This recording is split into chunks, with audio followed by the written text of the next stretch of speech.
Assalamualaikum warahmatullahi wabarakatuh. Nama Damar Suryo Bawono, NIM 2811945. Di sini saya akan menjelaskan tentang hakikat teknologi informasi. Teknologi berasal dari bahasa Yunani yaitu teknologia. Menurut Webster Dictionary, berarti systematic attachment atau penanganan sesuatu secara sistematis.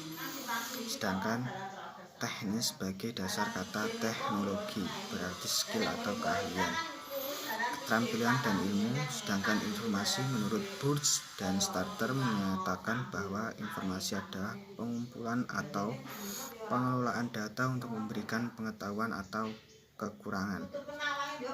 Teknologi informasi adalah segala bentuk teknologi yang diterapkan untuk memproses dan mengirimkan informasi dalam bentuk elektronis, mikrokomputer, dan komputer mainframe. Di zaman modern ini pasti dihubungkan dengan era masyarakat modern. Teknologi modern telah mempengaruhi kehidupan manusia. Teknologi mampu membangun relasi antara manusia dengan manusia yang lainnya melalui simbol-simbol digital, baik melalui internet, komputer, telepon, smartphone, dan lain-lain. Teknologi informasi adalah serangkaian penyampaian informasi dalam komunikasi teknologi. Saat ini sudah berkembang cara modern dan berevolusi dari kehidupan yang tradisional menjadi atau sederhana sebelumnya. Jika kita berbicara mengenai teknologi informasi, pasti akan dibarengi dengan adanya komunikasi antara dua pihak atau lebih. Teknologi modern memberikan dampak kuat bagi perkembangan media. Kegiatan masyarakat tidak lepas dari teknologi komunikasi dan media akibat dari perkembangan teknologi itu sendiri. Teknologi informasi memang telah mempermudah pekerjaan manusia di segala bidang sehingga manusia bisa mengembangkan peradaban melalui teknologi perkembangan yang cepat mendorong manusia memasuki era globalisasi. Sekian penjelasan dari saya, kurang lebihnya mohon maaf. Wassalamualaikum warahmatullahi wabarakatuh. Yang selanjutnya adalah interaksi sosial. Interaksi sosial merupakan hubungan sosial timbal balik yang dinamis yang menyangkut hubungan antara orang-orang secara perorangan atau kelompok manusia ataupun antara orang dengan kelompok lainnya. Interaksi sosial dapat diartikan sebagai hubungan-hubungan yang dinamis. Hubungan sosial yang dimaksud dapat berupa hubungan antara individu dengan individu lainnya, antara kelompok satu dengan kelompok lainnya, ataupun antara kelompok dengan orang lain atau dengan perorangan. Interaksi sosial merupakan hubungan antar individu. Interaksi sosial baru akan terjadi jika telah melakukan kontak sosial dan komunikasi. Hal ini sesuai dengan pendapat Burhan Bugin. Syarat terjadinya interaksi sosial.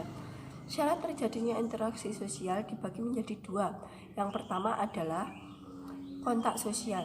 Kontak sosial merupakan hubungan antara satu orang dengan orang lainnya dan masing-masing pihak saling bereaksi antara satu dengan yang lainnya. Dan yang kedua adalah komunikasi. Komunikasi merupakan faktor penentu dalam pembentukan interaksi sosial. Tanpa komunikasi, interaksi sosial belum bisa terjadi. Dan interaksi dibagi menjadi tiga. Yang pertama adalah interaksi verbal. Interaksi verbal merupakan interaksi yang terjadi apabila dua orang atau lebih melakukan kontak satu sama lain dengan menggunakan alat artikulasi. Yang kedua adalah interaksi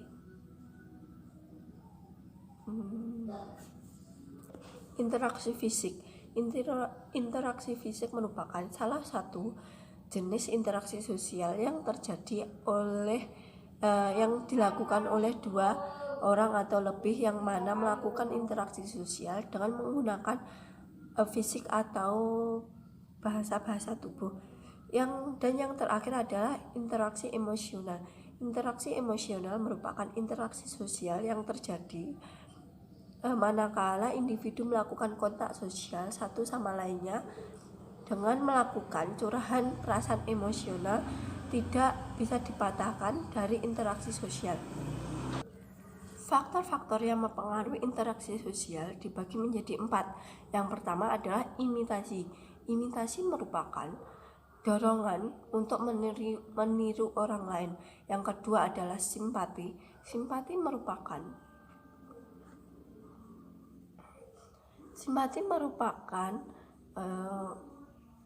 selain faktor-faktor tersebut, di atas faktor simpati juga memegang peranan dalam interaksi sosial. Simpati merupakan perasaan rasa tertarik kepada orang lain. Yang ketiga adalah sugesti. Sugesti merupakan pengaruh psikis baik yang datang dari diri sendiri maupun datang dari orang lain yang pada umumnya diterima tanpa adanya kritik dari individu yang bersangkutan. Dan yang terakhir adalah identifikasi, merupakan dorongan untuk menjadi identik sama dengan orang lain. Assalamualaikum warahmatullahi wabarakatuh. Perkenalkan, nama saya Diah Safitri dari Tadris IPSB IAIN Ponorogo. NIM saya 208190047. Di sini saya akan menjelaskan mengenai dampak dari teknologi informasi terhadap interaksi sosial peserta didik. Dampak teknologi informasi terhadap interaksi sosial peserta didik memang bisa dirasakan karena perubahan-perubahan tersebut sangat begitu besar dalam kehidupan manusia atau dalam kehidupan masyarakat. Perubahan ini bisa dirasakan oleh semua unsur budaya serta sistem-sistem sosial yang telah dipengaruhi oleh unsur dari luar yang kemudian meninggalkan sistem budaya atau adat istiadat lama. Perubahan-perubahan tersebut dapat dirasakan oleh peserta didik. Dampak positif dari teknologi informasi terhadap peserta didik yang pertama adalah bagi peserta didik, mereka tidak akan ketinggalan informasi mengenai ilmu pengetahuan yang berkaitan dengan sekolah atau pendidikan. Yang kedua adalah memungkinkan mereka untuk berkomunikasi jarak jauh. Seperti saat ini di masa pandemi, kita menggunakan virtual atau pembelajaran jarak jauh. Yang ketiga adalah tersedianya e-library atau kamus elektronik yang bisa diakses melalui internet. Selain teknologi informasi itu menghadirkan dampak positif, ternyata teknologi informasi itu juga menghadirkan dampak negatif yang berpengaruh terhadap interaksi sosial peserta didik. Peserta didik akan bersifat individualistik atau menganggap bahwa bisa hidup sendiri dengan bergantung terhadap kemajuan teknologi informasi. Hal tersebut akan membuat anak atau peserta didik menjadi individu yang antisosial, tanpa berkomunikasi dan berinteraksi dengan masyarakat di sekitarnya. Mereka akan cenderung mengabaikan lingkungan sekitarnya, bodoh amat. Kemudian mereka akan kehilangan disfungsi sosial dan tidak memiliki kepekaan sosial. Dampak negatif lain dari penggunaan teknologi informasi secara berlebihan yang pertama adalah kehilangan keinginan untuk beraktivitas dengan orang lain di lingkungan sekitarnya. Kemudian berbicara mengenai teknologi secara terus-menerus. Misalkan seorang anak yang menggunakan telepon genggam akan lebih sering membicarakan telepon genggam dengan teman-teman sebayanya. Yang kedua adalah cenderung membantah perkataan orang tua. Peserta didik yang berlebihan menggunakan teknologi informasi akan menghalalkan segala cara agar dia bisa menikmati teknologi tersebut tanpa mengenal batasan waktu. Dan yang keempat adalah mudah tersinggung. Mereka akan mudah marah dan mengalami perubahan mood. Dampak negatif selanjutnya adalah peserta didik akan memiliki sikap mereka akan menggunakan waktunya secara berlebihan tapi tidak memperdulikan lingkungan sekitarnya. Kemudian mereka juga akan sering berbohong agar tetap menikmati teknologi, mencari cara apapun agar tetap menggunakannya. Kemudian, sulit menjalin pertemanan dengan baik secara tatap muka karena dirinya hanya terfokus dengan teknologi yang membuatnya bisa berkomunikasi melalui gadget.